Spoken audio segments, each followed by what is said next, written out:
Hello and welcome to Zulf Talks Photography, a podcast designed to keep you updated with the latest and, well, not even the latest, the oldest as well. So photography. Canon versus Nikon, which is the best for photography?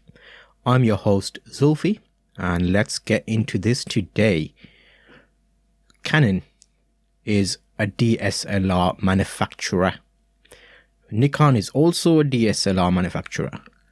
So why would you pick one over another? It's an interesting question, but a lot of new people into photography will come across this dilemma. And you know what? Actually, there are other brands out there, so it doesn't have to actually be just Canon versus Nikon. What about Sony? What about Pentax? You know, there's additional options out there. You don't have to limit your scope. So how I'll cover this firstly is I'll give you an overview and say what I think, and then we can get into some of the facts and stuff. I won't make this too intense spec related, because if you're new to photography, you probably want an answer that's going to make sense to you. So some of the stuff might get too technical, so we'll give it an overview. So let's start by saying I shoot Canon. Why do I shoot Canon? Well, that's an excellent question. The reason I shoot Canon is the first camera I brought was a Canon 500D, known as a T1i in America. And that camera was something I found a good deal on eBay. At that time, I wanted to do photography and I wanted to keep the options open for video. And in that example, that camera let me do 1080p video, and it allowed me to take photos. So if I was to say, if I started with a Nikon camera, what would I have bought? Let's have a quick look at that, because the Nikon equivalent of a T2i is a 550D. Let's try T1i, just so I can give you a current. Okay, so a D90 is the closest. So a Nikon D90 would be similar to a Canon Rebel T1i. What does that actually mean to you? They're both DSLR cameras. They both will take photos. So in that scenario, you'll be fine if you're doing photography. And if you find a cheap enough deal and you start buying a Canon camera, and as you progress, you end up buying, say for example, a lens. You buy a 50mm 1.8 lens. Then you buy some extra batteries. You buy a battery grip. You buy a case. You buy a bag. Some of those things are transferable to any DSLR camera. However, because I brought a Canon camera first and I got a cheap price on it, I've stuck with Canon ever since. Because let's put it this way, if you buy something and put your time into learning how it's working, you're more likely to buy the next camera in that model, because you know how things work, where things are laid out, what menus it has, the colors, how it looks, the photos are comparable to your old Canon camera maybe. So that's a quick overview of why I've got Canon. But if you were looking at this situation and you had a Nikon, so what? Even if you had an Olympus or a Pentax or a Sony, it doesn't matter. You want to take photos, you enjoy taking photos, don't worry about the gear. I know a lot of people that have all the gear in the world will say to you, don't worry about the gear. But once you get to a few years into photography, you'll realize, actually, you know what? I was getting hung up on gear, but I didn't need to get hung up on gear because the camera is taking good photos. Heck, mobile phones these days take good photos.